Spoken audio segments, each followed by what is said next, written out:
critical conversation hosted by our Superintendent of Schools, Dr. Morcease Beasley, for the new school year. Some faces are very familiar, and we appreciate your support over the last school year, and we're certainly looking forward to sharing and exchanging some critical information as we all work in collaboration to support our students and staff and our community at large. Just some housekeeping rules. We are streaming live this evening, so I ask for everyone to silence your cell phone or any technical devices that may contribute to any noise.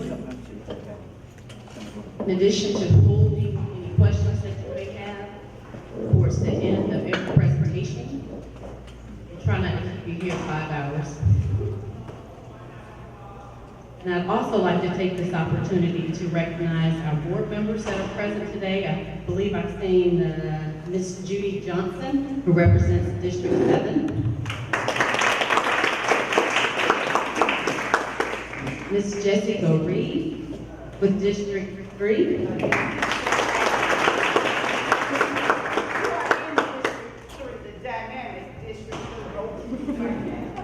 Wouldn't have it any other way. Any other board members present that I may have?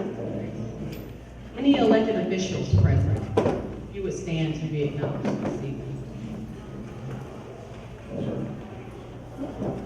Any members of the Ministerial Alliance, Advisory?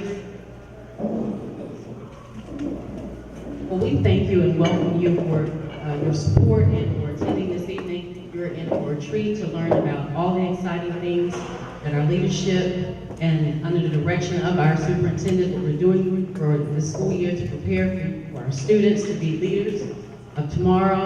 And I won't belabor the point. I will now turn the mic over to our fearless leader who never sleeps, our superintendent of schools, Dr. Morcease J.P.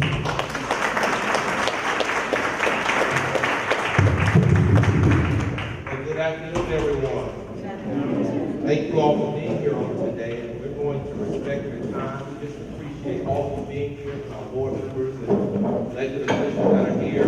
Thank you. This is one of many critical conversations that we'll have. It gives us an opportunity to basically have a dialogue about what we're doing to move our district in the right direction, and to also give you a chance to pose any questions, share any ideas, concerns that you may have. We do have a few persons that will assist me on today as we present the information. I want to allow them to introduce themselves as they come and do their part of the presentation. So just to keep things moving along, what I would like to do right now, just so everyone in here will know, all of the staff members, please stand that are in the room. If you would please stand so people can see who you are.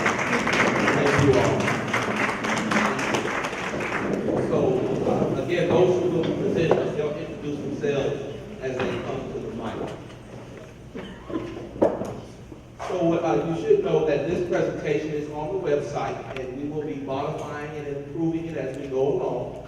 I'm sure after tonight, we'll probably have to make some tweaks to it. We've done it a few times so far this year, and we've improved it every time, and so I'm confident that you'll share feedback or have ideas or make comments that will trigger something else that we possibly need to include in the presentation. The first thing I want to do is start out by sharing the vision.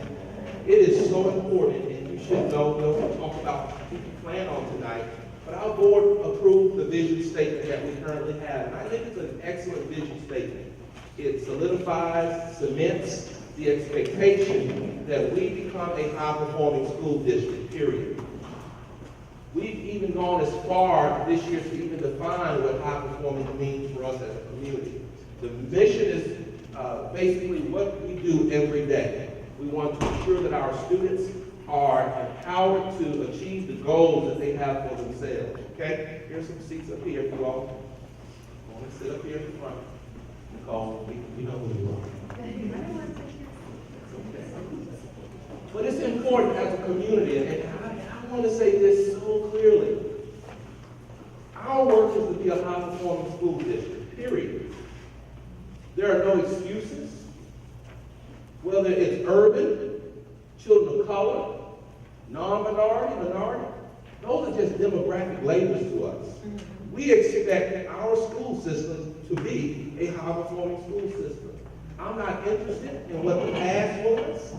I'm interested in ensuring that we do everything it takes from this moment forward to be a high-performing school district. And that means every school, period. Period. We understand that in order to be a high-performing school district, through our experiences, through our training, that it takes a culture of high performance. And so you hear that word a lot. We are creating a culture in our school system. As a matter of fact, it doesn't matter what the culture of a community is. It's our expectation when you land in our school system, whether it be the central office or any of our 62 plus schools, that you sense upon walking on that campus, walking in that building, that there is a culture of high expectation. We expect students to read on or above grade level. We expect them to do math on or above grade level. We expect them to think critically. We expect them to collaborate. We expect them to be creative. We expect them to communicate. We expect them to be prepared for college and career readiness. And as the adults, it is important for the staff to stand. Not only the staff that are in this room, but every principal, every teacher, as an adult. And I really fundamentally believe this. We are not acquiescing to the culture that kids bring into the schools. We're creating the culture. They have to rise to our level of expectation. Period. That means we expect them to come to school every day. We expect them to learn because we're going to teach. And we as a community need to make sure, I believe as a superintendent, that is our number one goal and purpose. And we got to work together to that end. There's too much riding on us as a community coming together. The success of children, property values, the health of this community, the business community, so many indicators and variables are impacted by the success of the school system. And we've got to be very clear. So our core belief statements. I would encourage you to read these core belief statements. This PowerPoint is on the district's website. But these are the statements that through a strategic process, we agree that we fundamentally believe these things. If we fundamentally believe these things, then they should fundamentally guide all of our decisions. And I can assure you, this administration is committed to only making decisions that are in the best interest of children. Period. Period. And that's not a cliche. That's exactly what I believe. That's exactly what we believe. And that's exactly what we're committed to. We believe children have priority for all of our resources. Number one, children. And that's where we as adults, we got to subsume, if you will, our egos. Superintendent subsumes his ego. Core cabinet, expanded cabinet, we bring our egos down. We work together, focused on what's best for who? Children. And this community has to do the same. And it's my expectation of our cabinet and our leaders in the school system that we model this because it needs to happen in every aspect of this community. What is best for the children of this community? I often tell adults, we have made decisions to be whatever we are, whether we like it or not. Now, what we've got to do is put the environment in place so our children can make informed decisions about what they want to be.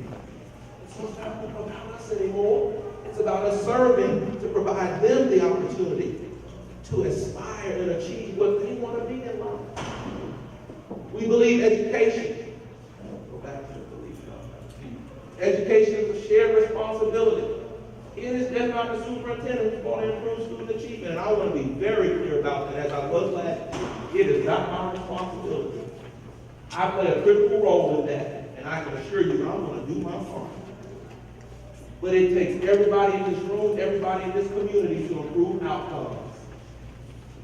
Parents, principals, teachers, lunchroom workers, bus drivers, custodians, everybody. The government, the cities, everybody has a responsibility. And the truth of the matter is, all of us, we enter, and believe you me, we will exit. The question is, will we leave the school system, will we leave this community fundamentally better than it was when we came into place? Will it be better?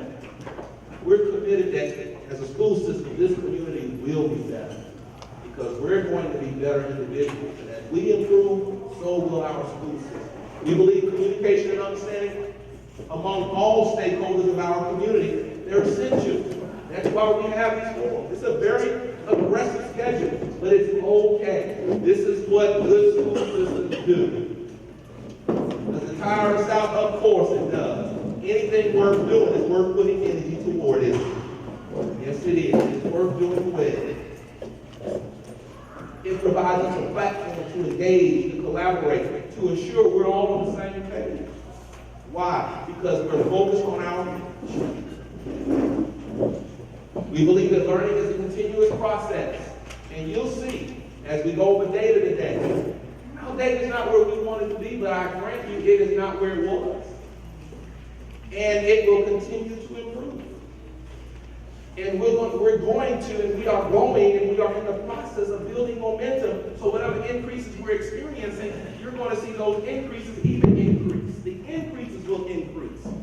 The increases will increase. Why? Because we've got the right strategy. We know that it works. We've got the experience, the expertise to say, if certain things happen, achievement will naturally flow. And that's exactly what you will see, not only today, but as you walk on this journey with us, you will see our school system fundamentally go in the right direction. So much so that this entire community should exalt its school system as a model example of success in an urban-suburban environment for students in America. We believe a learning environment where everyone experiences security, care, dignity, and respect is essential. And I can assure you, everyone the staff that stood here and everyone within the district understands. I expect people to treat people the way you want to be treated. Period. So whatever internal issues you have, you work on that out. Because this community pays for us to come and serve this community and serve it well. This community deserves excellence. We are not going to acquiesce to a lack of excellence. We're going to represent excellence in the way we teach, in the way we interact with our children, in the way we lead, in the way we respond, in the way we do business as a school system. That should just be our expectation. But it takes all of us, and we all have got to believe this. And I'll be the first to tell you, I reject the notion that the school system is the enemy of the community, and the community is the enemy of the school system. I can assure you high-performing districts around the world and nation don't think that way. You've got to be on the same one, same page. Because when the children see the adults on the same page, guess what happens to the children? They get on the same page as well. Healthy communities focus on their children. And that's what we're determined and aspiring to be, a healthy educational community. So here are our goals. We have 5 of them. And you'll see that all of our work is to achieve these 5 goals. I won't read those goals to you. But the first one speaks to academic achievement, as measured in whatever way it can be measured, at the local level, at the state level, when our students take the Georgia milestones, and we're even looking for an international assessment so we can compare our students to students from other countries, industrialized countries around the world. We want to know that we're competitive. When you fly into the Atlanta area from other parts of the world, you fly and land where? In whose county? Clayton County. The world lands where? Clayton County. So we expect our children to be prepared to compete with the who?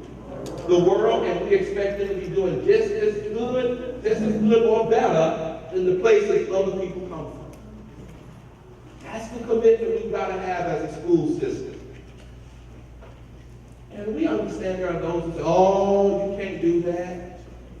This is the belief of your superintendent. If you don't believe our children can, then you're not worthy enough to be around our children. If you believe your children can, then you should believe the children of others can also do it. And we believe our children can if we provide the right environment, the right instruction, the right teachers. We're going to make sure we provide and maintain a safe and orderly learning environment. It's just the expectation when I walk into a school and you walk into a school, kids ought to be in class, behaving and learning well. I'm not giving out awards for that. We appreciate it, but we're not giving out awards for orderly schools. They should be what? Orderly. They should be safe. And remember, everyone in this room and everyone beyond, safety is all of our responsibility. We saw what happened in Parkland. There's nothing that can prevent that from happening here. But all of us have got to be proactive. So we pay attention to our data. We're working to ensure that we have healthy interactions with our students. Because all of us as adults, we impact the outcomes in our community. And you'll hear more about what we're doing to ensure a safe and orderly learning environment. We want to create an environment that promotes active engagement. We need the community engaged. High-performing communities have people that are engaged, period. And it should not offend us when people come and ask questions. At the school level, parents ought to be engaged. They ought to be there. They ought to be engaging, having conversations with principals and teachers, participating in the events that are occurring on the campus.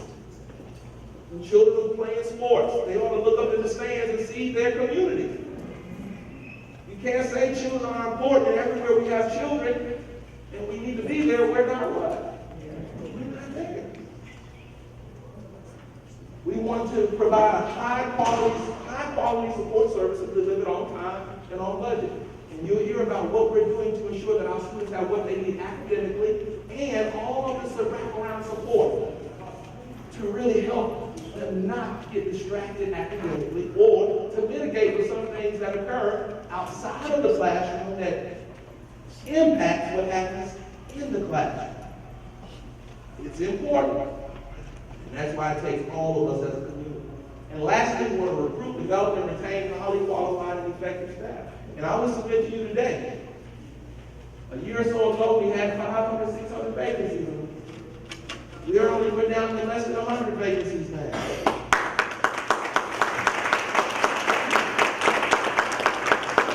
Let me say this to you. Keeping the teachers is not just the principal's responsibility.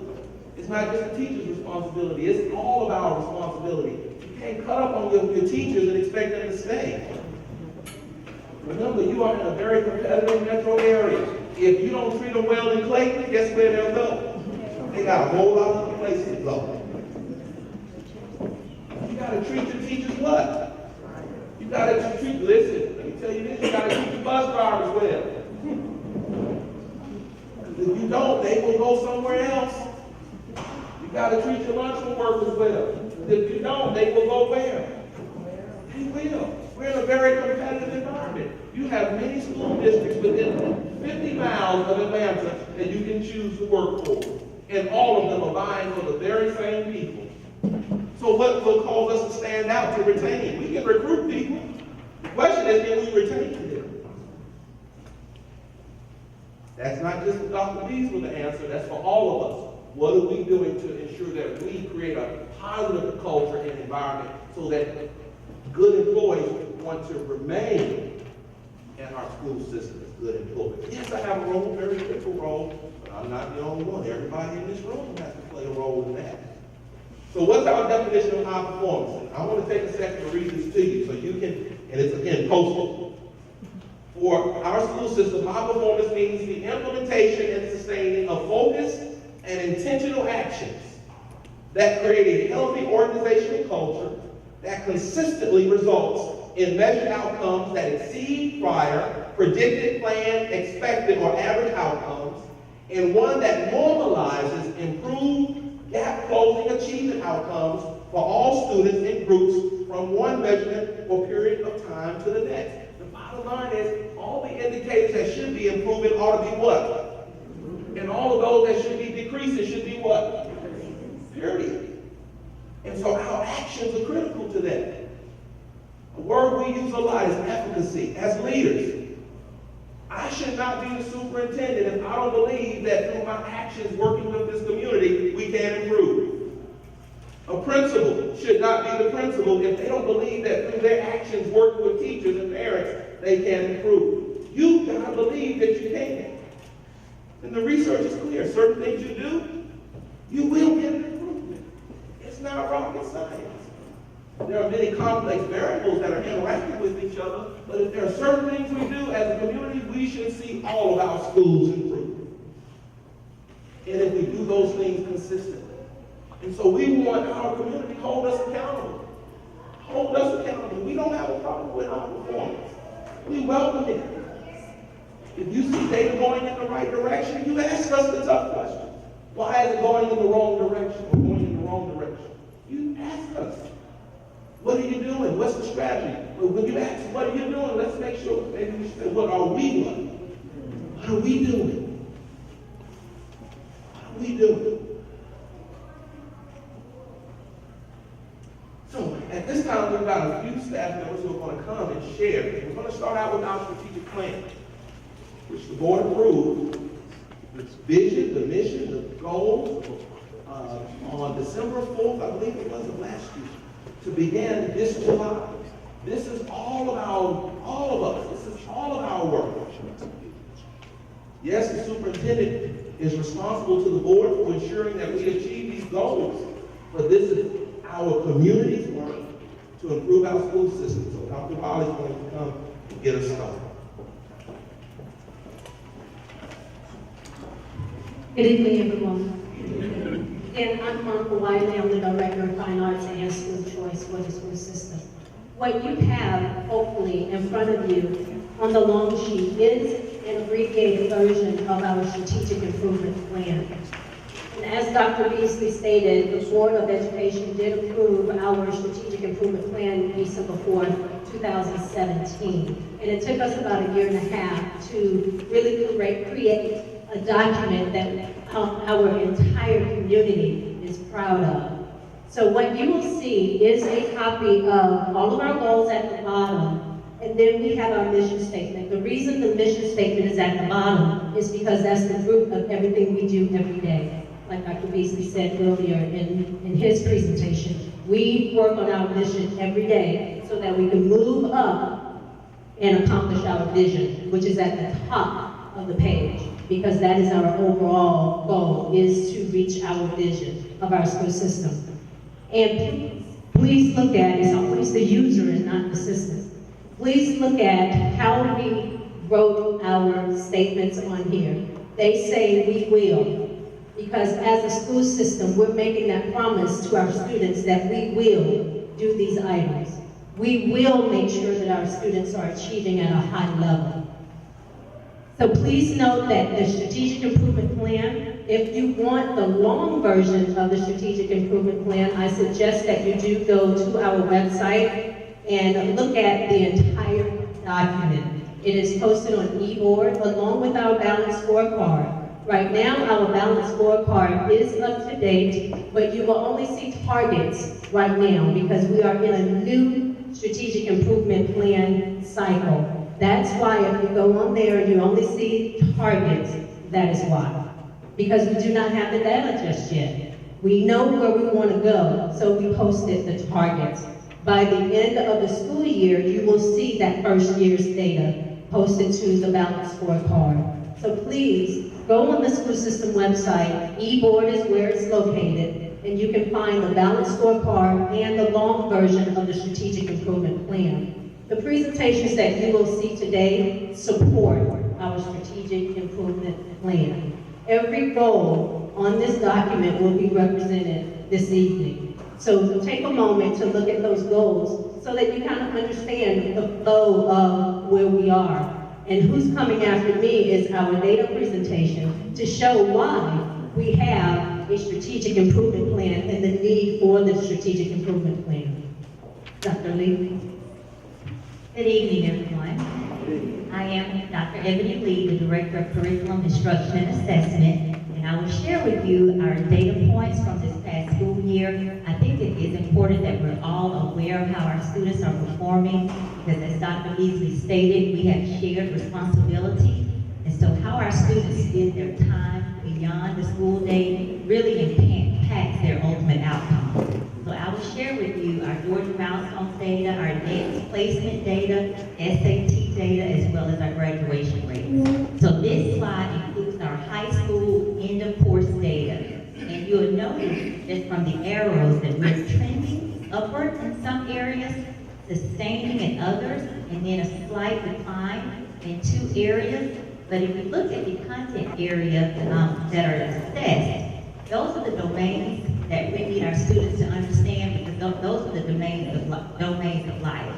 So literature speaks of how well our students can read, write, and speak. Our math courses speak of how well they have mathematical understanding, that problem-solving skills, as well as science, with being able to ask good questions, understand the scientific principles that govern this world, and even with social studies, making sure that they're civically engaged. So currently, out of 8 courses, 6 areas either show growth or sustain. You also notice on this slide how we compare with our state as well as the metro area. You will notice a gap between our district and the other areas. However, we are working diligently to ensure that we not only equal, but we exceed that performance. The next 2 slides will show our end of grade assessment for Georgia Milestones, which is our test that's administered in grades 3rd through 8th grade. And here we include our performance for the language arts, so the top table speaks to grades 3A. And you will notice that in grade 3 this past school year, our students showed growth in grades 3, 4, and 5 in language arts, sustaining in grade 8. And for mathematics, we demonstrated growth in grades 3, 4, and 7, and sustaining in grade 5.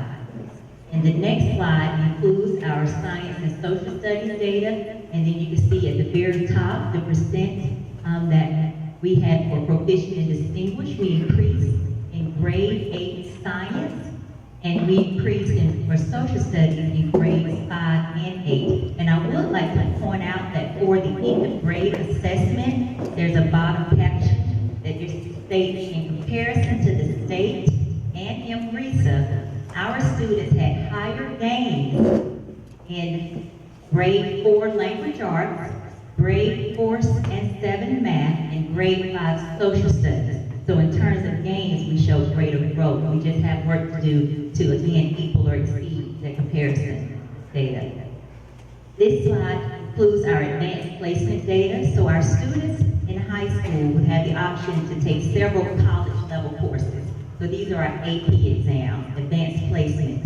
At the end of that course, there's an AP exam. The goal is for students to score on a scale of 1 to 5, a 3 or higher. Can you all hear me? Can you hear me? Okay. I'm looking, reading cases. See, that's the key. Okay, so for advanced placement data, we would notice that we have our 4-year trend. And if you look at the highlighted row for system, we had 3 percentage points gained from our students on their AP scores. And 5 high schools had remarkable gains, and they're highlighted in green because they showed almost greater than 10 percentage points gain. Also, for advanced placement, we're really pushing for more of our students to take college-level rigorous courses, because we all know that improves their readiness for the next level. So at the elementary and middle, we're pushing gifted and honors. At the high school, we're pushing AP and dual enrollment. This past school year, we had almost 750 students, an increase in the students enrolled in dual enrollment. And we're also had 76 more exams with a 3 or higher for AP. So those students, again, that are scoring 3 or higher, they get credit for college with a similar course. So again, we want 3 or higher for advanced placement. The next slide includes our SAT. We know the Scholastic Achievement Test is a college entry exam. On this slide, you see the 2017 and 2018 comparison. 11th grade is to the left, and to the right, we have 12th grade. And at the very bottom, I've indicated the two areas that are tested. There's evidence-based reading and writing, and mathematics, critical or mathematics, but also there's an optional writing portion. So we really want our students scoring at a 480 or higher on the evidence-based reading and writing portion, and a 530 or higher on the math portion. So while you will see there was a slight decline in the total score, we have increases in the percent of students who are meeting the college readiness indicator in both reading and math. So we are showing incremental growth in the SAT. In the next slide, the final data slide, is our graduation rate that shows our trend data for each high school as well as the system. And as you can see, since 2010-11, we've been trending upward. 5 out of our 11 high schools demonstrated growth, and from looking at preliminary results, it looks like we're going to have impressive gains for this school year, for the last school year, the graduation rate. So at this time, that concludes our data presentation. Dr. Beasley. Thank you, Dr. Clayton. So you should make just a few observations. You should note that clearly our data is trending up. We have some areas that may have lost a point or so, considered rather insignificant in the great scheme of the data when you look at the number of students. But our work is to first to close the gap between the MRESA. The MRESA would be the metro districts. They compare us to the Cobbs and the Cabs, the Fultons, and the Gwinnett's, etc. We need to close the gap. But if you look at the state data, it's not that impressive either. And so our work is to exceed the state's data. And just in case you don't know this, why are statewide only about 30% of the kids reading on grade level? Because we implemented in 2010, the year 2010, we implemented national standards, Common Core. They're more rigorous standards. And so now our kids are expected to learn at just higher levels. And the assessments reflect that. And so our work as a school system, as a community, is to ensure that in every classroom, that our students are learning those standards at the level in which they need to learn them. And honestly, that takes a whole lot of work. If you've read the standards, it takes a lot of work. Our teachers are getting more familiar with the standards. They are refining their use of their toolbox, the tools in their toolbox. They're learning various strategies. And oftentimes, they're even relearning the content themselves.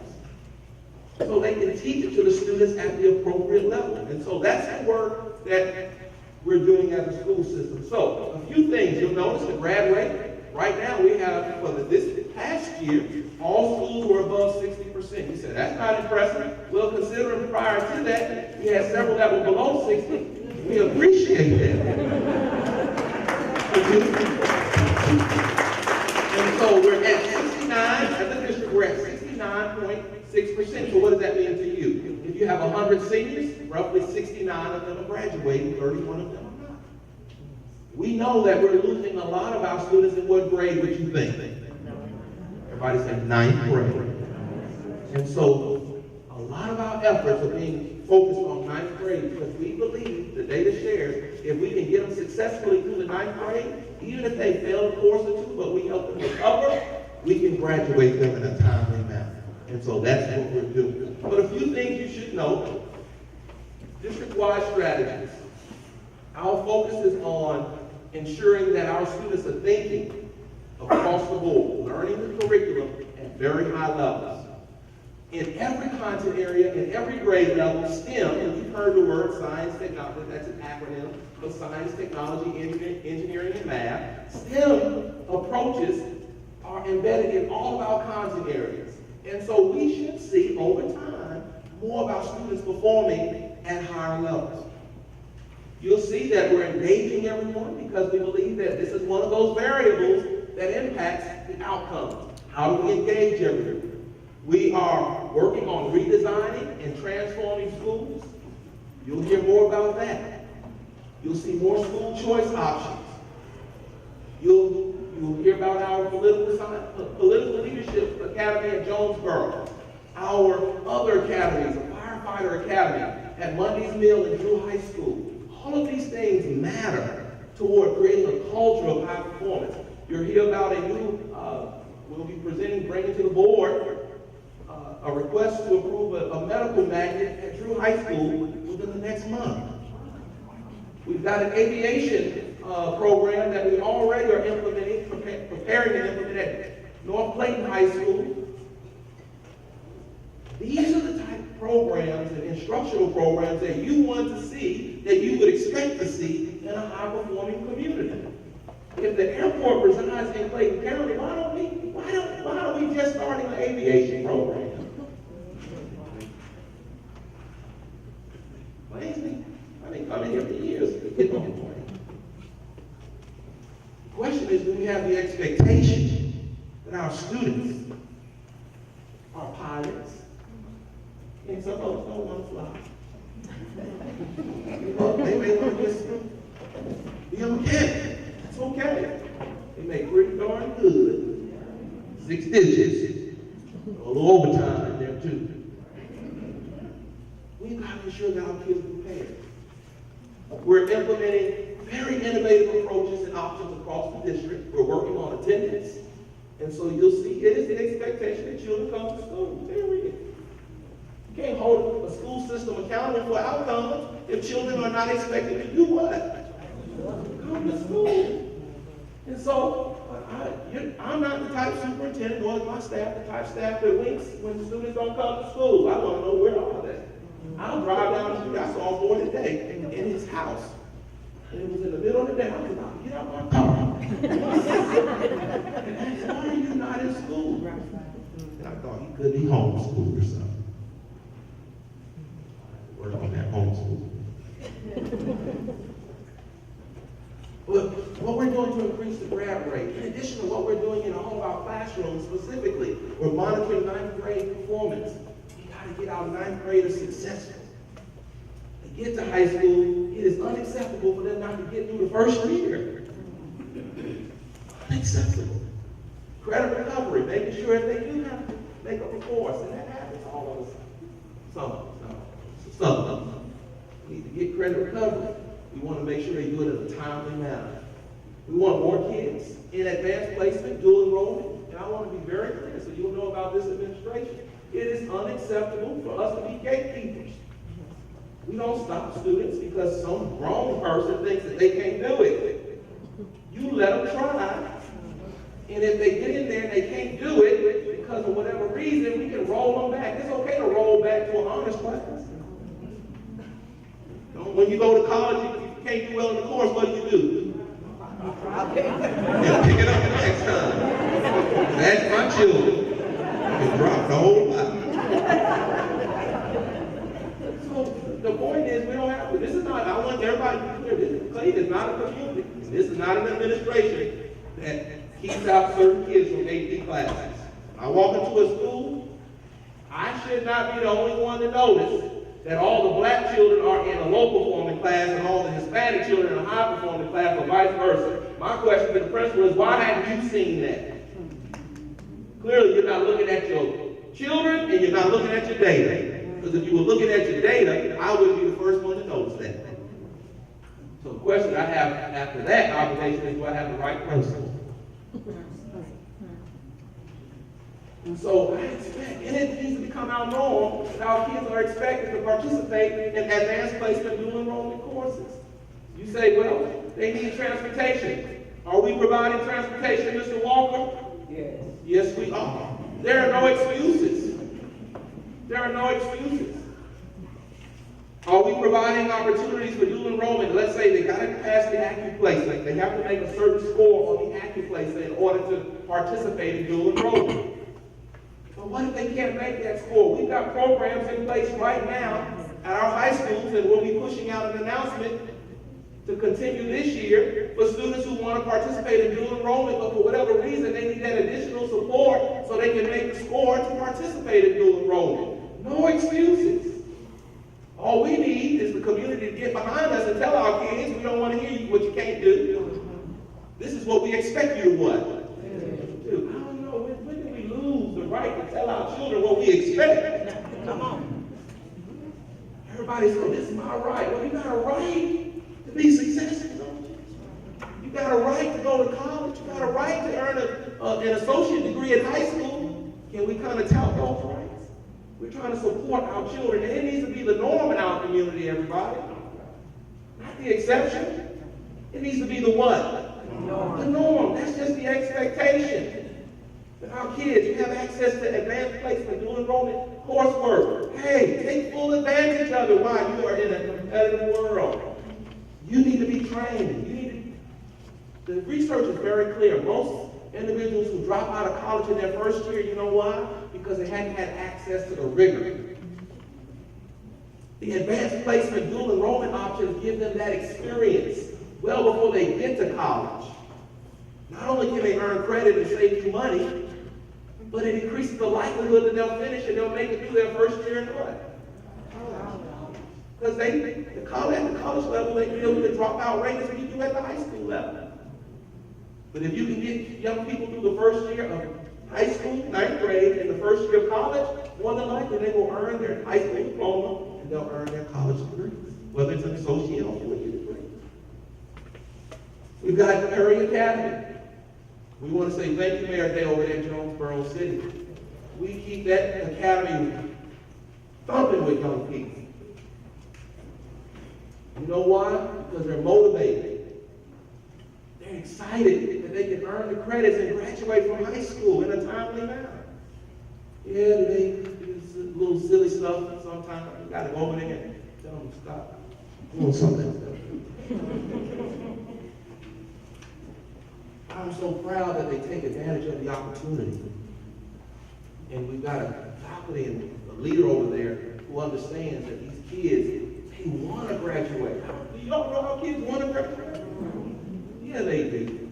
And oftentimes when they don't, it's because sometimes life just happens to them. And they're children and they don't know how to process all of that. And we as the adults, we've got to help them what? Process it and not get stuck. Very quickly. So here we go. We want to pass the mic. Our work to create a culture. We're not going to listen to our PowerPoint, but we do have certain areas that I do want you to hear from. Again, the PowerPoint is on the website, and if you go to the website, on the left side, there are links. Critical conversations. If you hit the critical conversation link, you can go straight to the PowerPoint. It's out there for your benefit. So, who's next? Teaching and learning. Y'all believe you're coming back now? Okay, so in the Department of Teaching and Learning of Curriculum and Instruction, we're responsible for making sure that our teachers have an effective curriculum of what they're teaching the students in the classroom. Also assessment and instruction. So I wanted to provide this visual image because as you can see, a part of our strategic plan is by this school year 2023, we want at minimum 80% of our students proficient or distinguished, so that means out of every 10, 8 of them ready for life beyond post-high school. And so this image just shows how we're working to make sure our students are on track. The next slide addresses what we are responsible for in teaching and learning. As I shared, we ensure that our work is aligned to the state standards. So at the very top of this triangle, you will see that the state of Georgia has provided us the Georgia standards. They define what students should know and be able to do in all of the classrooms. So we design the curriculum, and we also help our teachers select strategies that meet the needs of each student, as well as that are proven to help students learn. And so we have to make sure that in all of these areas, we're providing students with rigorous or challenging learning experiences. So as a part of our work in teaching and learning, that we've been working with our principals and our teachers on the question, how do you ensure that every day students' thinking is being challenged? How do you make sure that the teacher's not doing all the work, that the students are being required to read, perform, and produce at high levels? So this image allows our leaders and our teachers to really see where the learning is occurring. So if you look to the far left, you would notice that learning goes from students just remembering basic facts. So remembering basic facts to actually being eventually able to do what at the very top? Create. And those are the skills of life. As adults, we have to create. We have to problem solve. We have to think at high levels. So, but it's not sufficient in the classroom for our students to only be thinking at high level. The learning must be relevant. So if you look at the very bottom, it shows that our students, when we're presenting to them and teaching them, we have to show them why what they're learning matters. How are you going to use this in the real world? And we know they need to be engaged, they need to be motivated. So if you look up here, in which square do you think students are doing the most work? D. D, because who's thinking? Who's working? Right, and that's real life. That's what real life happens. The next slide is a real life picture. So this is a classroom, where let's say a 9th grade classroom. But you'll notice associated with each learner, there are different learning levels. So while we're expecting these students to perform at grade 9 or higher, many are coming with challenges and gaps that we're diligently trying to close. But guess what? We're not teaching down to them. The structure still needs to be rigorous, they need to be creative, and it still needs to be relevant. And so, different learning styles, same expectation. So imagine a teacher in front of this student. We want this teacher to be trained, well-equipped with the right curriculum and the right resources.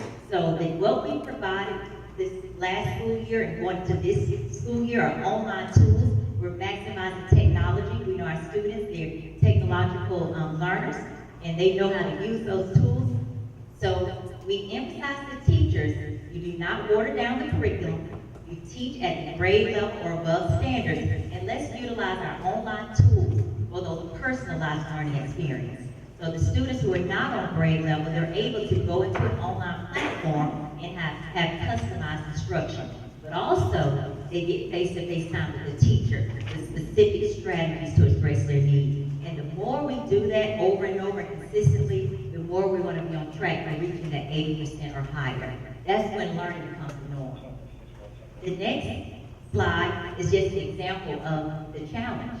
So again, you have students matriculating from one grade to the next, but look at the load of the text. They may be at 400 lexile, that's equivalent to maybe 3rd or 4th grade reading level, but in high school, required to read college level work and high school level work. And so you will notice that you may have picked one of these up. Beyond the school day, our students have to be reading, writing, and solving beyond the school day. It is very challenging the day of the test. The day of the assessment, when students see complex reading and they have to practice this. So the practice has to extend beyond the school day, otherwise they will not be ready. And the next slide, this is what I just showed you. So federal programs does an excellent job of making sure that we engage our communities and have the outreach. And so during our parent training, we're talking about how do you get students reading and writing and problem solving. And it doesn't always have to be school-based. Students should just develop a habit of engaging these skills, because this is what we have to do as adults. Every day we have to think about how do we communicate, convey clearly, as well as how do we problem solve. And so those are just some of the practices we're emphasizing in teaching and learning, and I pretty much went over that information taken through the images. So at this time, I would like to call up Dr. Simpson, Deputy in School Leadership and Improvement. Good evening. Good evening. Can y'all hear me? Good. Yeah. So, let me just say this first. It's an online people,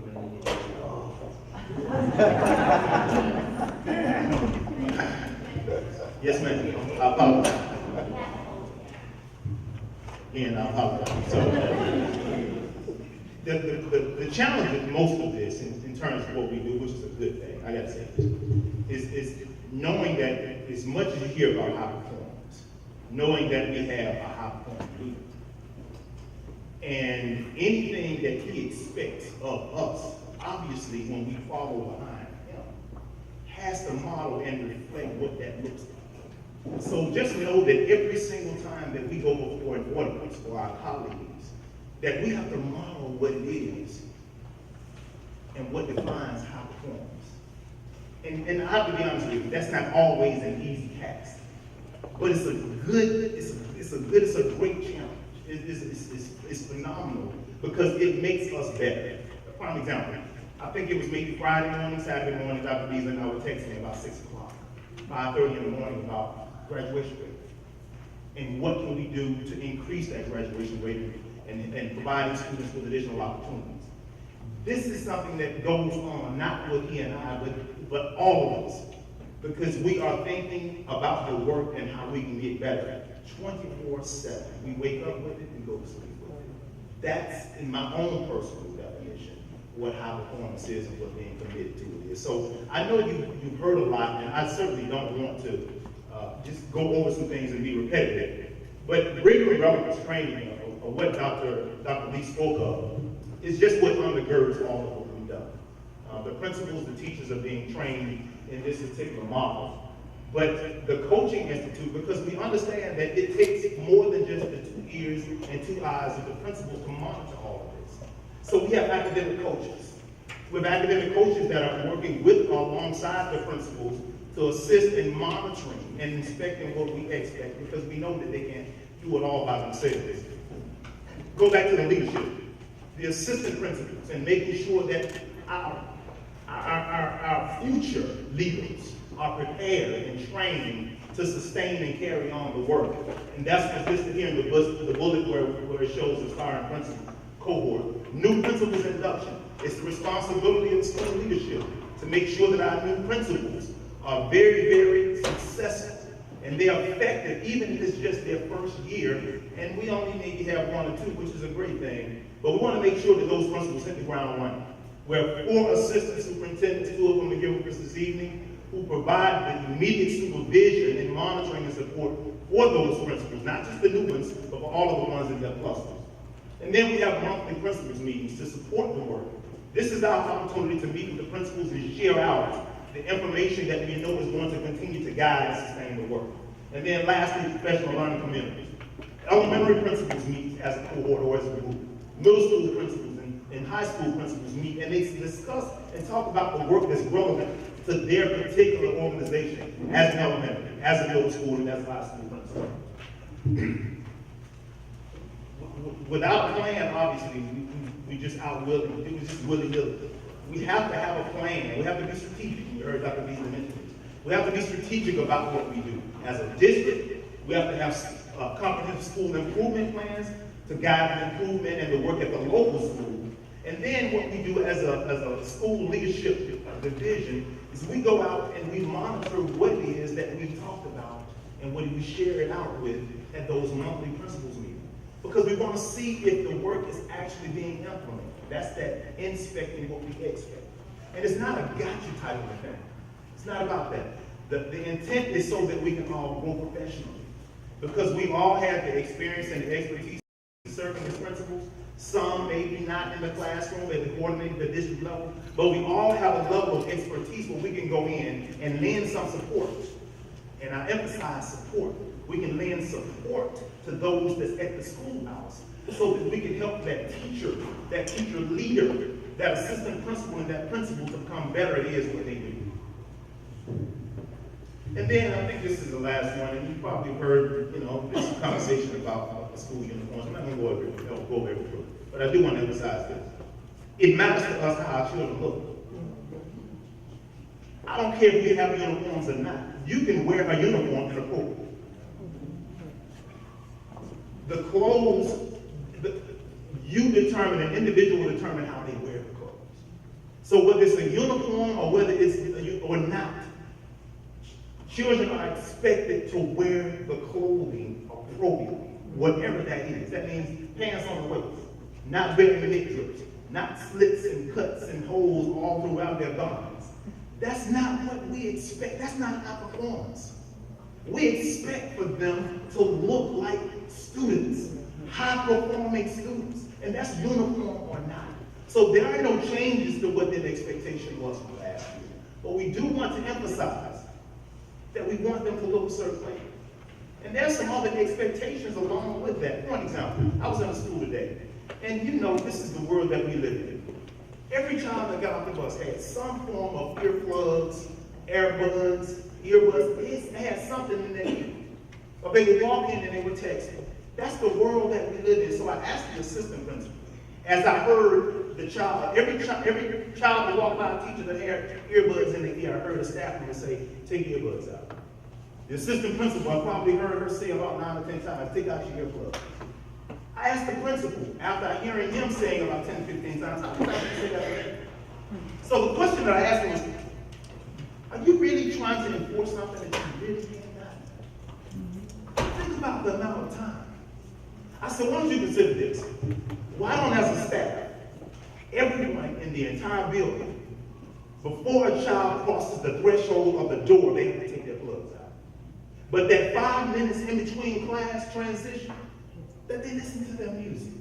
I'm not talking about having full-blown conversation, but they just listen to the music, send the text. But before they cross that threshold of the classroom door, they take their earplug. That's something that we can monitor. What I'm saying to you folks, we're not spending all of our time on mess. We want to make sure that we emphasize and maximize on our time. And that's not a good way to maximize on our time. Don't get me wrong, I know what the intent is. The intent is very good. I get that. But we have to understand as adults now, it's 2018. The world that we live in, we have to give just a little bit to be able to give this. And I think now it's on Dr. Wild. Let's welcome Dr. Wild.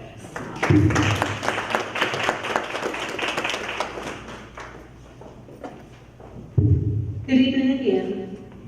School choice, like I've said in many of the other meetings that we've had, is a very new department within our district. It encompasses pre-kindergarten lottery, student transfers, which really are whether or not you have a hardship and you want your child transferred to any of our other schools, or House Bill 251, or you're an employee and you want your child to attend a specific school that's not a magnet program. But then we also have magnet programs, which hopefully you are familiar with. If not, we have a few, and I know you cannot see them. So I'm going to highlight some of the new ones that we have starting this year and what we're going to start next year. We have KR Pace School of the Arts, which is also Jackson Elementary. They kind of separated, so KR Pace will be in a new building this coming January. They will be on the same property as M.D. Roberts Middle School, but they will be a separate elementary school of the arts. Then we have, starting this year, Kilpatrick Spanish dual language program. We have Mount Zion Primary dual language program. And then if you go to the next slide, thank you. Arnold Elementary School will begin Cambridge Assessment International Education, as well as Elite Scholars will begin the same program.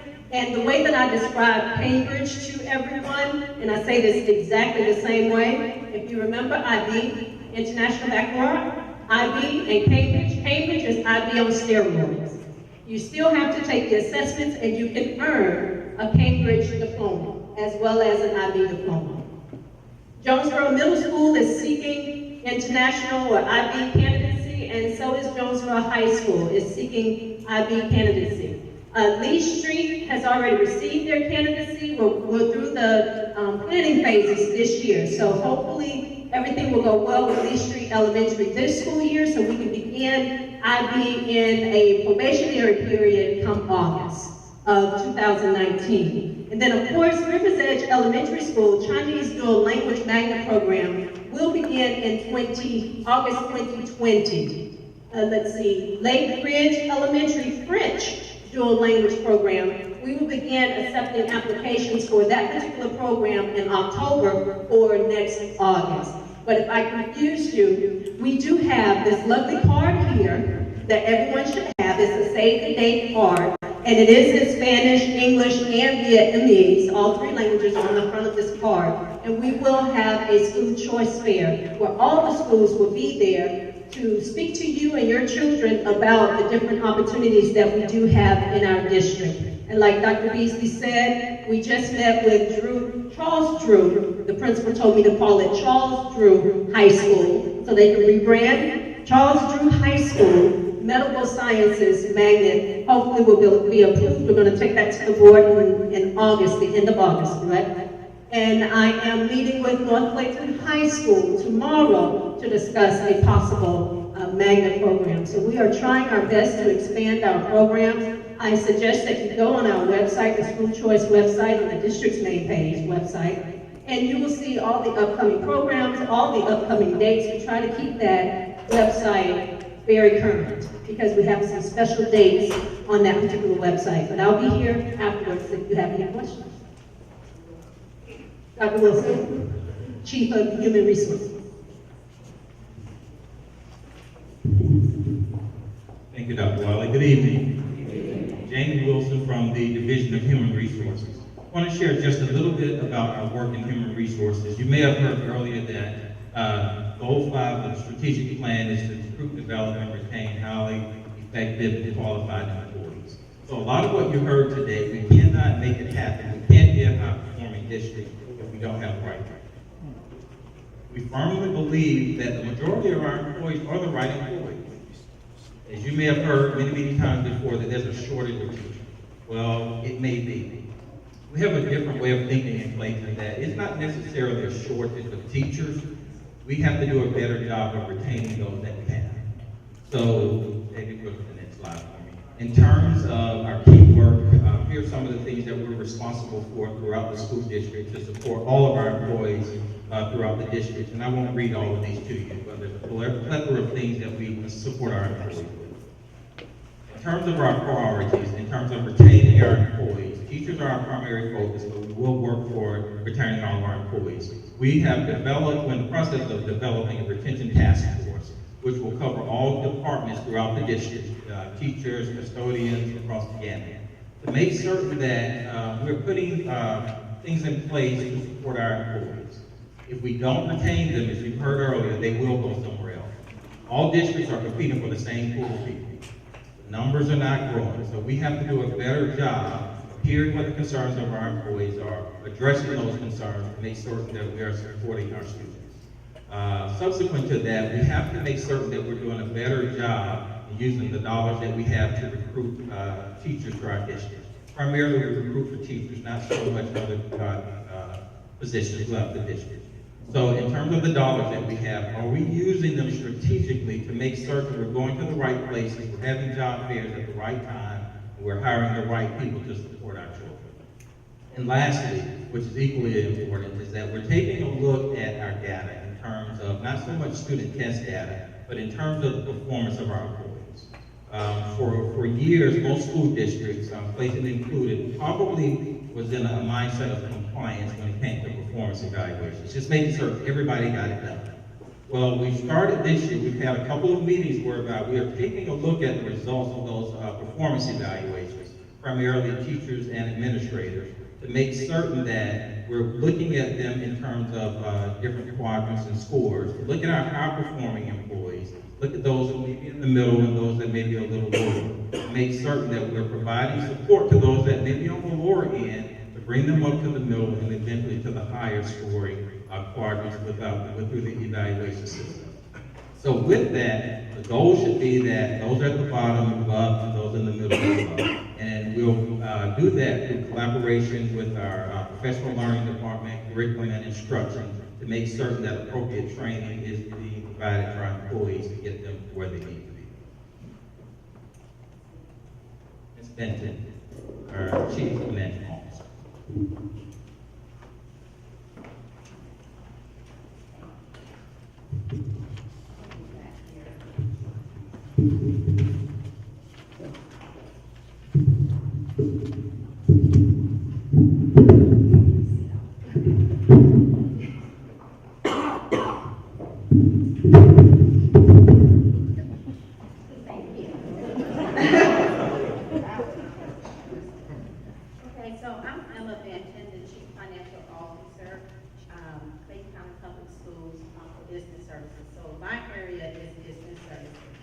So June 2019, 2018, the board approved our FY19 budget. And so especially the people that I work with every day, there was a lot of work that went into the budget process. And we really built the budget from what I would call bottom up. I think I've heard the term zero-based budgeting. And so I think that we've done a real good job job. So our FY19 budget reflects our strengthened financial position. It is a very, what I would call an aggressive budget. But the reason why the budget is so aggressive for 2019 is because we really want to position the district for what I would call sustainable growth. And so we're really looking at all of our expenses, making sure that, we don't spend more money than the board has approved. So, we've talked a lot about our performance. So I want to talk to you guys about our, what I would call our system implementation. So we're in the process of implementing a new financial system. And it's a big deal. We're spending quite a few dollars on this new system. We talked about high performance, and when I look at our financial system, we're not there yet. Our system is not our current system, which is a legacy system. It is not a 21st century tool. So the staff in business services, we spend a lot of time just trying to make it happen. So we're in this process of implementing a new system, and we're expected to go live January 2019. We are so excited about it because we know that we're going to streamline some processes. We're going to have better customer service. You guys will hear a lot more about it because there's going to be training to the district employees. There's going to be vendor training to get some things done. So we're really excited about it. So then our next piece of information, I think I've already kind of touched on that a little bit, for the vendor information training. So also, that's going to be impacted by our new system implementation. Next.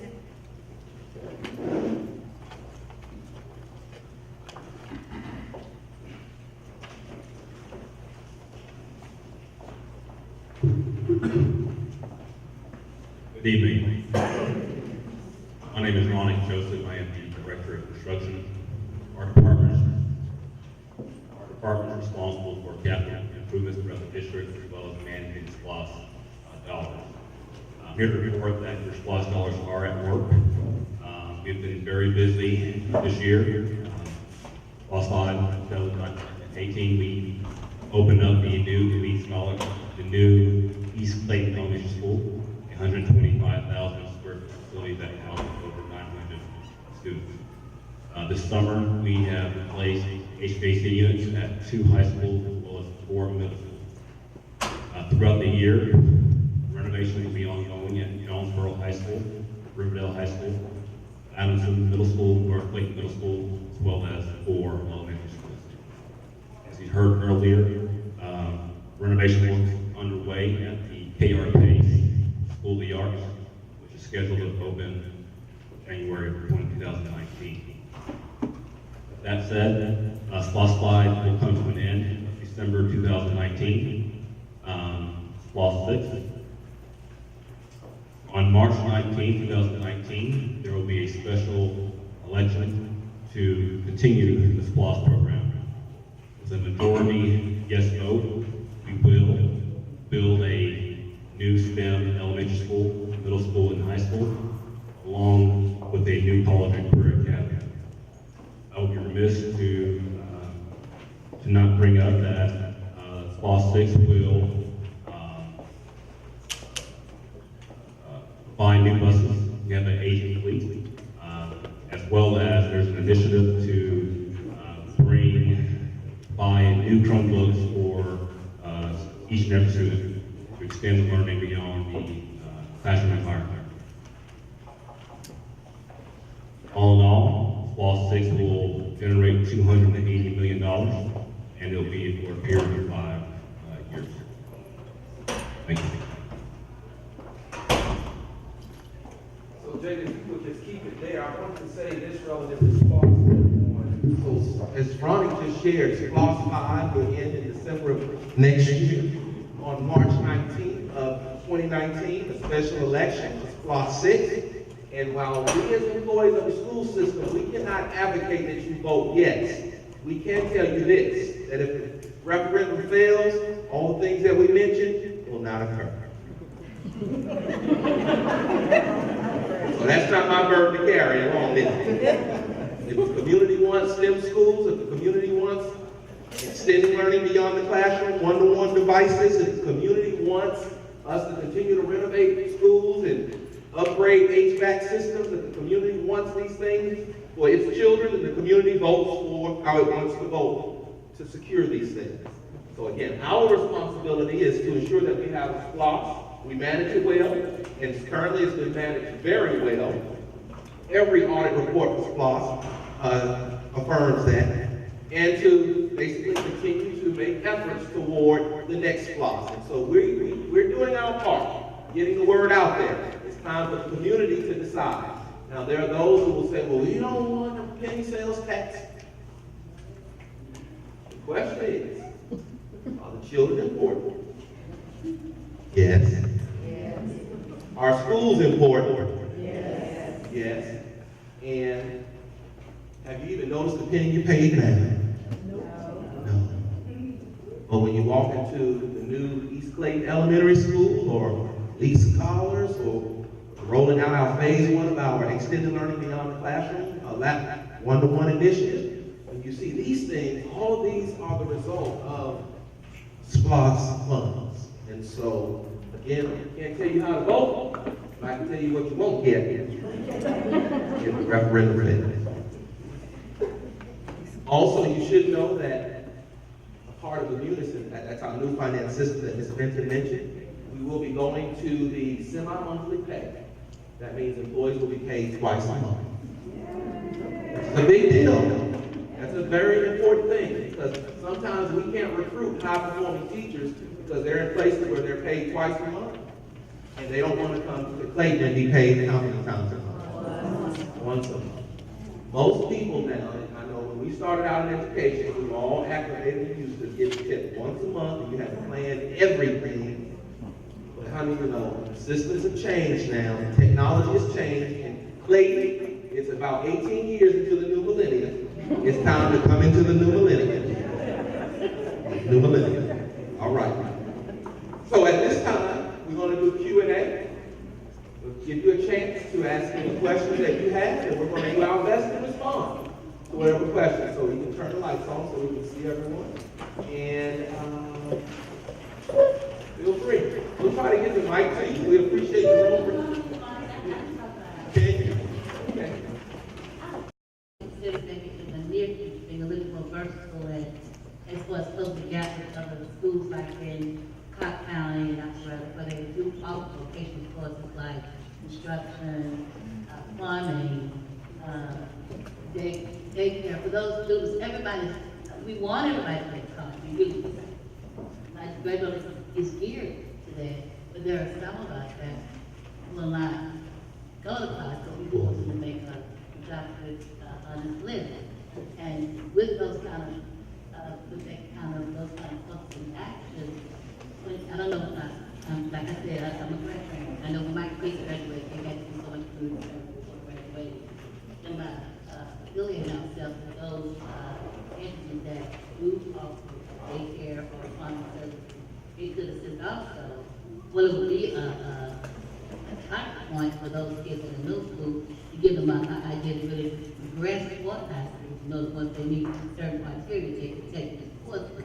And plus, when they graduate, when it comes time to graduate, it will be also a vehicle for them to use to make those volunteer hours that they need to qualify to graduate.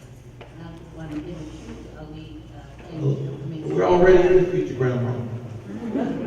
As a matter of fact, we offer construction and plumbing and all of that currently in our district. We don't offer that at every high school, but if a student is interested in those programs, they can go through the transfer process, and we consider the programs at those schools. We offer programs, various pathways at all of the high schools.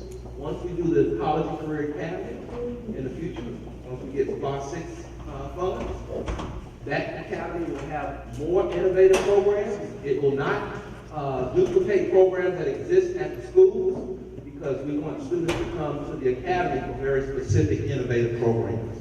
But we do have those programs currently. I encourage people to go to our website, the career technology, the career technology handbook is out there.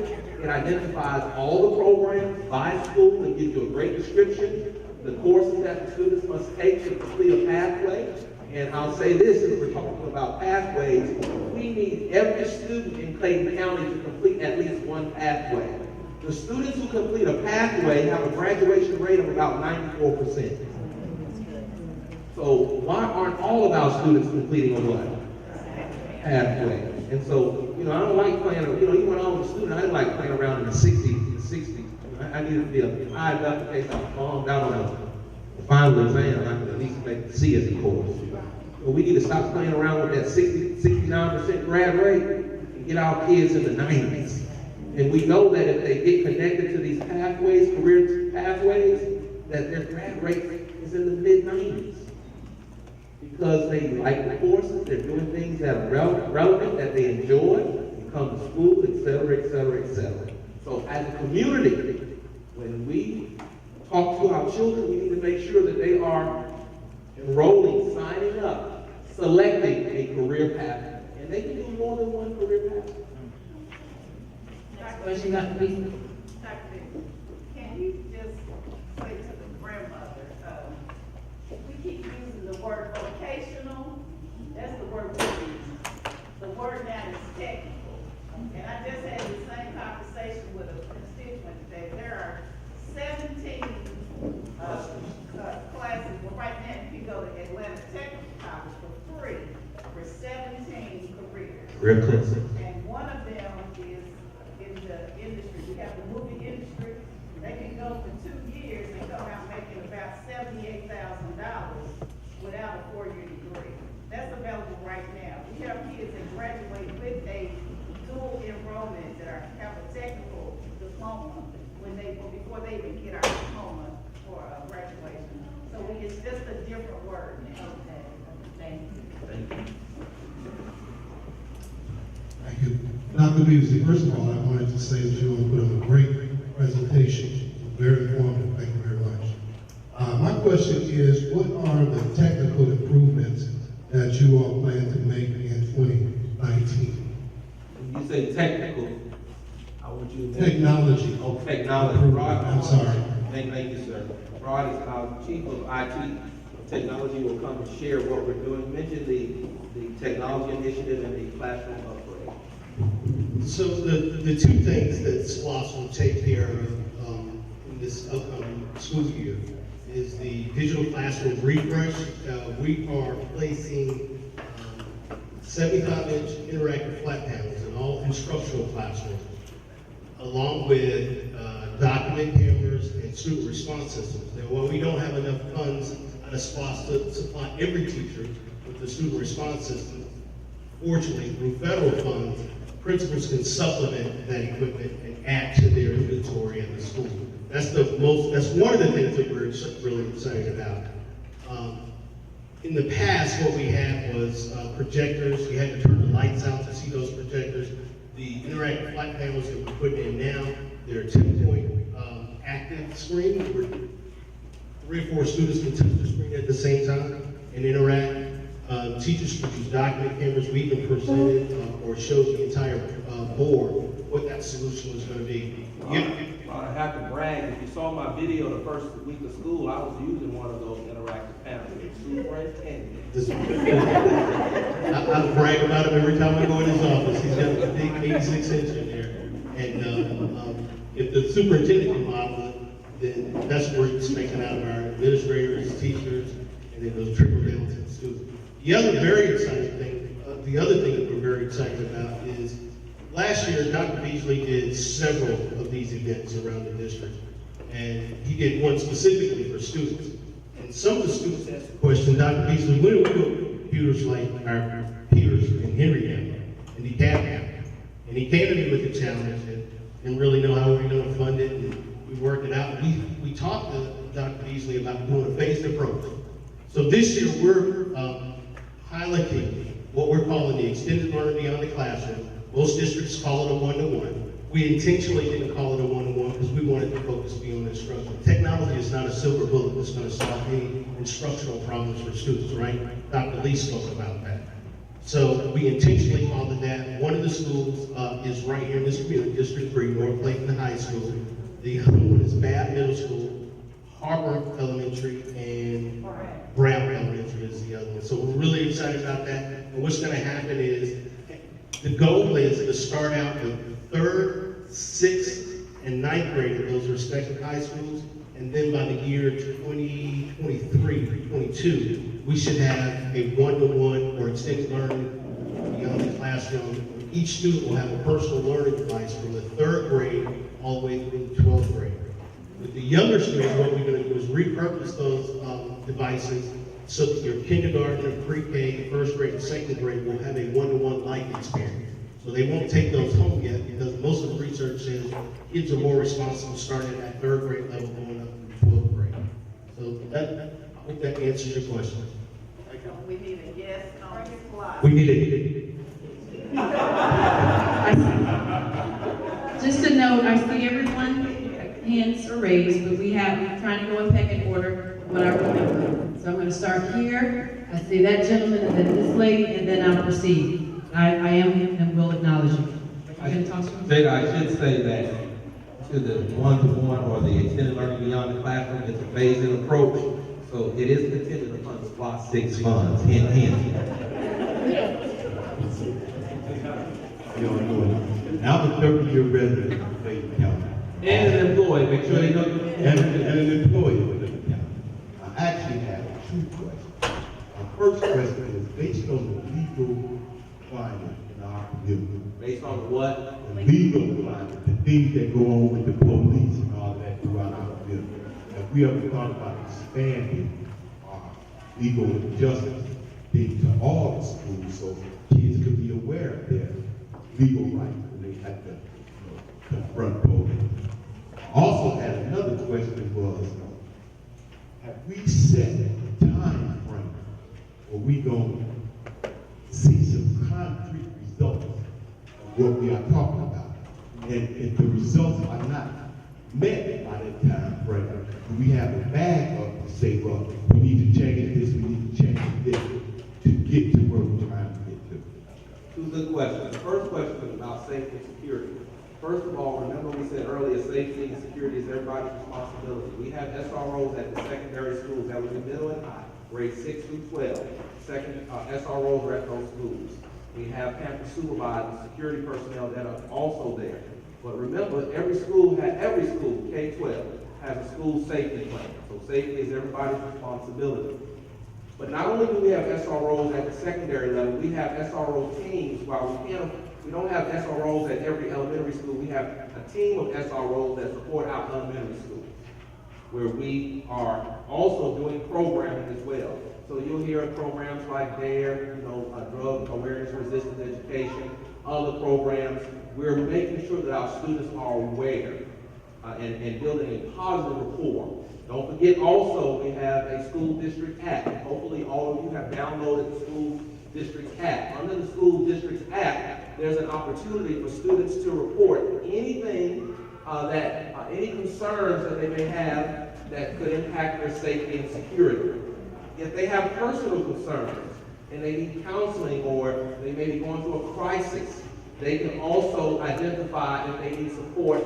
And those, once they submit through the app, it goes directly to safety and security, and the principals and others respond immediately so that they can mobilize resources to get the child what he or she needs. So I want to encourage everyone to take full advantage of the Clayton County Public Schools app. And remember, safety is all about responsibility. If you see something that is suspicious or concerned, you can use the app to let us know. You can self-identify or you can submit anonymously. But it goes directly to our safety and security department, to those SROs at the schools. The principals are aware so they can take immediate action. And so that is the question really speaks to what are we doing as a community to create a culture of safety and security. We're building positive relationships with our students. We're providing tools in case they need to report, in case they need help themselves, and we're monitoring and supporting and mobilizing resources to ensure that we proact to incidents and hopefully minimize see a reduction in the number of incidents. And I'll just say this, we need adults to be responsible and be mature when they go to these schools. Principals, we gotta focus on children. And sometimes our emotions get a little high when it comes to our children. But I need the adults to get those emotions under control and work with the principals to get problems what? Solved. It should not be the case that we have to arrest parents. First of all, you got children you could be modeling in front of. And you don't do your children any good going to a jail. And we got to get that word out there. And so it's a culture thing that we're working on. No particular. You said, what's plan B? It's a process, sir. We don't wait till the end, 5 years to figure out what went wrong. We assess we have in our strategic plan, we have formative data that we look at from day to day, week to week, month to month, semester to semester, and year to year, and we have summative data. If the formative data is going in the right direction, if the day-to-day, month-to-month, week-to-week, semester-to-semester data is going in the right direction, then we know that the state report card data will go in the what? Right direction. That's not an event, that's a what? That's a process.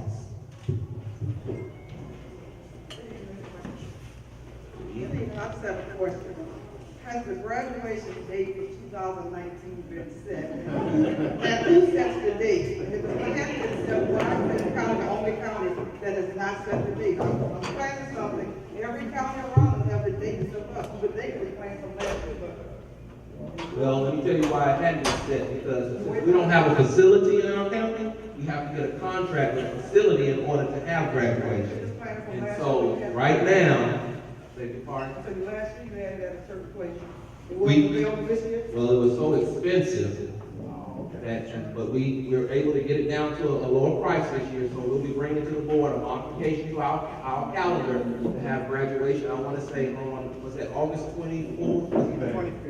24th and 25th? May 24th and 25th of next year. But once the board approves the calendar, then we'll communicate that to everyone. Okay? What does that mean? That meeting, we'll present it to them on the last Monday. We'll present it to them on the last Monday in August, and they'll vote on September 4th. But I want to say, I think I'm presenting that one to vote for it on that last Monday in August. So on the last Monday in August, they'll vote for that, and then we'll communicate that. So it's possible. Thank you. I hear you, Mom.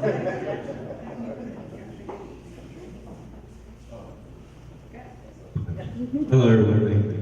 For allowing me to have this opportunity. I've been coming for quite some time, and it's always very informative. I'm a third-year teacher.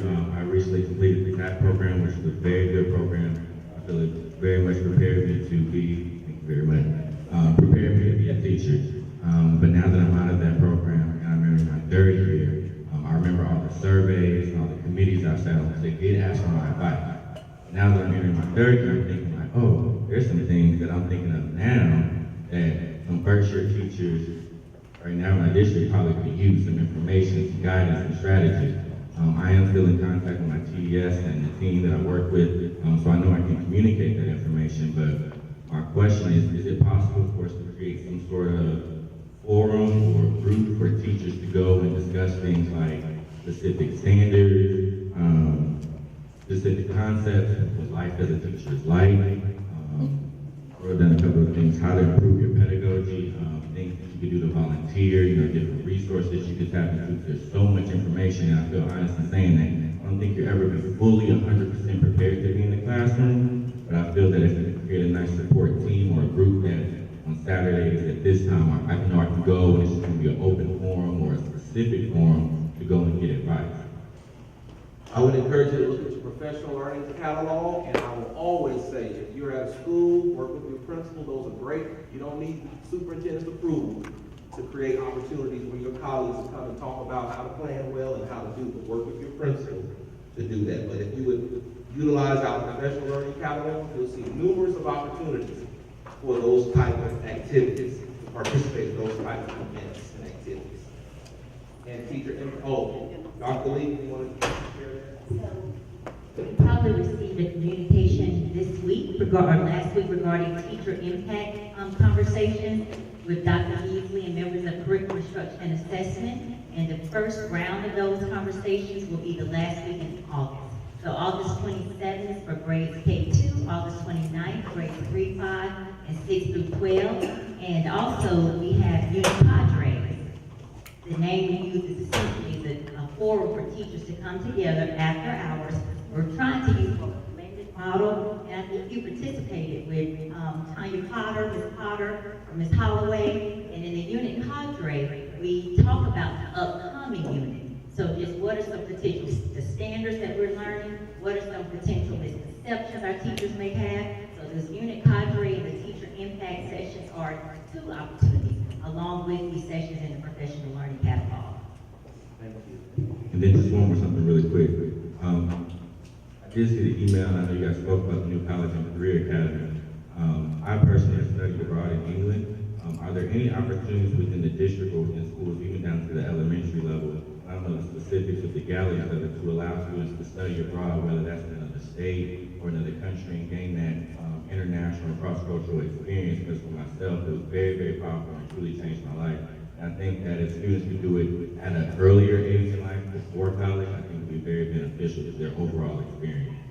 And nothing that stops us from doing that today. There are many organizations out there, while the school system would not do that, for various legal reasons, there are many organizations out there. We have many students who choose to do that during the summer months. And so there's nothing that stops. We do have our team looking at some opportunities for travel beyond the school year, whether it be during winter break, spring break, etc. We're looking at those type opportunities. But I'll tell you this, in order for us to really do that and do it well for our students, students have to be willing to raise funds, parents have to be willing to commit funds, and the community has to be willing to bring funds to the what? Table. Delta doesn't give me a credit. Just get on the plane for free. And I will give the children credit. Maybe a little pressure on them, they may do that, but it does take money to do that. And so, great opportunities, but we've got to find resources to help our students do that. Let's just keep that always in the mind. Resources. But students can do that today. They don't need the school system's approval to do that. Hi, Dr. Beasley. The question that I had was, I'm not a parent of Clayton County. I'm not a parent of Clayton County, but I am a taxpayer and a homeowner in Clayton County. And it's discouraging to hear that the 9th graders are not graduating, not finishing, going into school and not. So I understand that the teachers, they see some of these students that they're the first one to notice that these kids are having a problem. Do you have anything in place for people like me who would like to come in and volunteer and donate their time to help children get across that hurdle? Or it could be that they're not getting a good night's rest, it could be they don't have a bed at home. I have an organization that we do go out and try to help families that's economically challenged, that can't get their children to school. Maybe we can send some texts or go out and help them to see what they need so their children can get to school on time. I want to help as a community. I am a resident of Clayton County. I would like to help as a community resident to help our children. That's a great question. We do have a district-wide mentoring program, and so our student support services for our counseling department, they facilitate that, and so we take volunteers all the time. We train the volunteers. They don't have to pay for a background check. We provide the background check, and then we assign them and we work with them to support students throughout the school district. So we want to encourage individuals such as yourselves. If you want to do that, we have a formal structure in our school system to do just that. Okay, thank you. Good evening, everyone. First, I just want to say I thank you, Dr. Beasley. I had a very difficult week with my daughter. It made the transition ever so easy.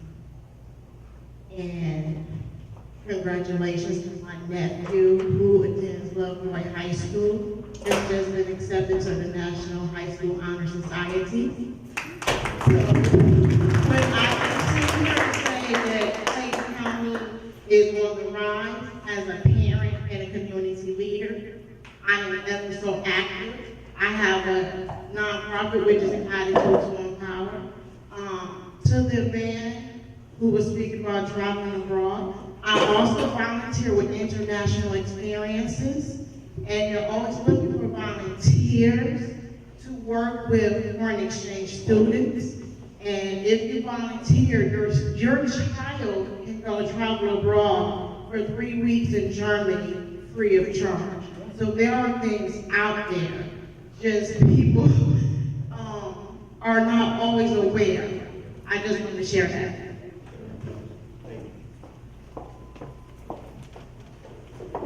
Hi, good evening. My question, two questions. First, one for clarity. Do we actually own? We're recording, please. Thank you. Okay. Do we, talking about the graduation that the young lady just asked about back there. Do we own the Performing Arts Center? Is that in Clayton County? That's our facility. Why are we not using that? Because it only seats about 1,700, and we have 6,000 people that come to Recreational. Are they all, you do it all at one time? Because I really love for our taxes, for the revenue to stay in Clayton County. We would too, and believe you me, we've looked at every option, and we're currently using the Georgia International Convention Center. It's the best option. It costs us, we have some ideas going forward in the next class, but we're not ready to share those publicly as of yet. Fair enough, I just wanted to find out about that. But if we could do it as a performing arts, we would. All right. Second question. It's been a while since I've been in school. The Common Core Standard started in 2010. I know that's dictated by the state. Okay. So have we ourselves taken a look to see if that is something that is really the right way for our students to learn? Because I'm trying to. Well, it's not a way. They're not a way. They're standards. Things that students should know and be able to do. I understand that. I do understand there are standards. Because, bottom line, I'm just wanting to know, have we just, instead of just simply accepting, do we take a look to see exactly what is appropriate for the way our students learn? Because I'm saying that to a parent. I have very high performing students. They go, from graduating from elite scholars, by the way, okay? They were there when they first started, and getting their master's from Georgia Tech. So, but the way we taught was like, I know the parents have to be involved. We were very involved. But I know we wanted to have, there were some of the teachers when we started, they were extremely involved with the different ways, methodology they were using to help the student learn. My question is simply this: have we actually looked at all those various methodologies for our students the way they can actually learn, as opposed to just accepting what's dictated by us, by other areas who are not having who do not have the same type of students we may have? My answer would be that the methodologies vary from classroom to classroom, school to school. No one dictates to us the methodologies. That would be a local decision, a school-based decision, a teacher's decision. As long as, in our expectation, as long as those methodologies are grounded in research, evidence-based, research-based, and they work for our students. The standards themselves are rigorous. They're just what students should know and be able to do. I was part of the review of the standards, and many other educators here were a part of that process. There's nothing wrong with standards. It's ensuring that our students can think critically at higher levels. The test is really a thinking test. It's not a memorization test. You don't get a question on what year did they sign the Declaration of Independence. It's not a question like that. And so our students are posed questions that really require them to think at higher levels. And we're in the process, training people on various methodologies, if that's the term we like to use, strategies is one word that we like to use, to ensure that they teach those standards at the level in which the students are expected to show that they've mastered those standards. And that just takes a little work. I understand, but my point is, are we teaching to the test? No, we're not teaching to the test, but let me say this to you. I don't know of anybody who goes to graduate school who doesn't practice with the GRE. I don't know anybody who goes to medical school who doesn't practice with the MBA. I don't know anybody who who goes into any field doesn't go into the library or go online and find the book, the test book for that test. So no, we don't teach to the test, but we'd be foolish and stupid not to pull out the test and show our students what the questions look like so they can be familiar with the format and the way the questions are presented. But no, we don't teach to the test, we teach standards. But a part of our teaching process, if we're really teaching the right way, would be to ensure that the students know how that information will be assessed. That's why all of us buy practice test booklets, because that's what we do in learning. So no, we're not teaching to a test, but we do want our students to know how the test looks. We want them to know how it feels. We want them to know how they deal in distractors. When one answer may look right, when it's not that answer, it's the other answer. We teach those type of skills. We teach strategies. We teach content every day. And so in that regard, yeah, we do teach to the test, but we want them to pass the test. It's like you would want your child to practice the SAT and the ACT, right? It's the same concept. Same concept. Good evening. My question is about food in the school system. Food, that is correct. And how, or if we're connecting with local food sources, meaning our local farmers and things of that nature, how we bring in and introducing food to our students as early as possible. Well, we introduce food as early as every morning. They get breakfast and lunch, they get lunch. Audrey, our director of food nutrition, will share what we're doing to do farm tables. Good evening. Thank you for that question. We are serving locally grown products in our school system. If you look at our menus, which are listed on the school district's website, you will see a locally grown item featured every month.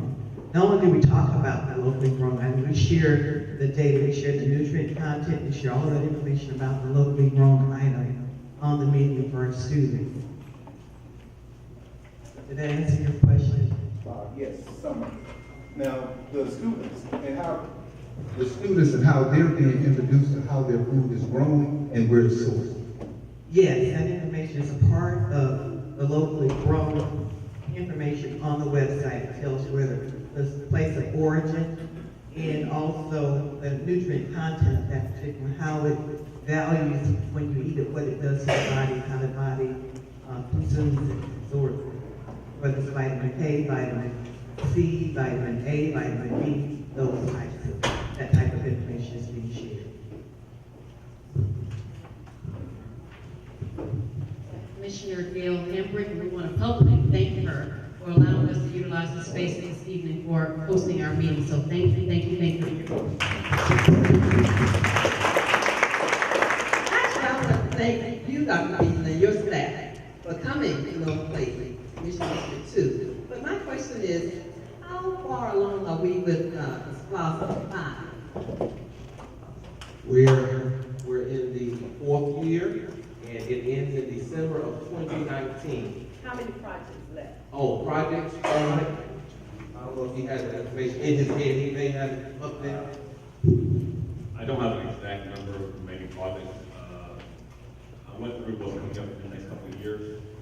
We're going to be renovating 2 high schools, renovating 2 middle schools, and 4 middle schools. In 19, we're actually going to get a head start on SPLOST 6, start designing some upcoming projects, start College Career Academy, as well as a new STEM high school. We're using the winning dollars of SPLOST 5 to get that started SPLOST 6. I just want to know so I'll know how to try to sell the 6. And if you go to the website, we keep it current, all the projects and update of all the construction is on the website, right there on the left side, so right there. Pictures and all, update, and of course at every board meeting, there's a SPLOST update as well. I want to also recognize our newest board member, Ms. Williams. Ms. Williams, stand so everybody can see you.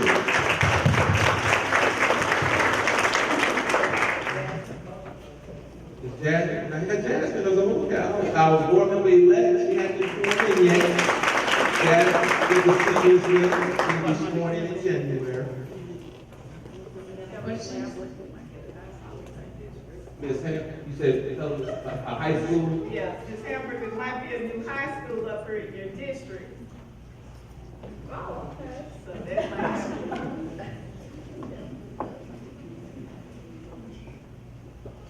Good evening. I wanted to ask a question about the data that was presented, and I know that it's on the website, but everybody is not oriented to go through it. It was quite extensive, and I have gone through it several times. Is it possible to be able to sit with Dr. Lee or whoever and be able to look at schools in a certain area? My area that I'm concerned with, of course, is North Clayton. And I just want to look at the final test scores for at least third grade out of North Clayton Elementary School. Is it possible to sit with someone and? Yeah, we can show you exactly how to look at the data for all schools. Okay. It's out. So you come in and be able to do that? Just see her, she'll work with you. Okay. Yes, thank you. Any other questions? I have them. I just wanted to know, are we going to have more behavioral health services in the school? We do have a circular support, Dr. Nunez, I saw her earlier, so Dr. Nunez, come and share our work with the circular support and our new mental health model that we're working to implement. Answer, yes, short answer. Good evening. Sandra Nunez, Division of Support, Student Support Services. Our services through the Student Support Services are going to the schools through what we call this year, we started only last year, the Circle of Support. Every single school has a representative from all the divisions, from all the departments in the Division of Support Services.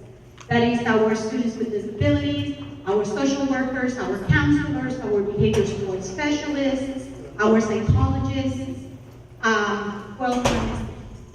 So these individuals work in order to work and accomplish what Dr. Beasley has asked us to do, which is create and support a culture of high performance.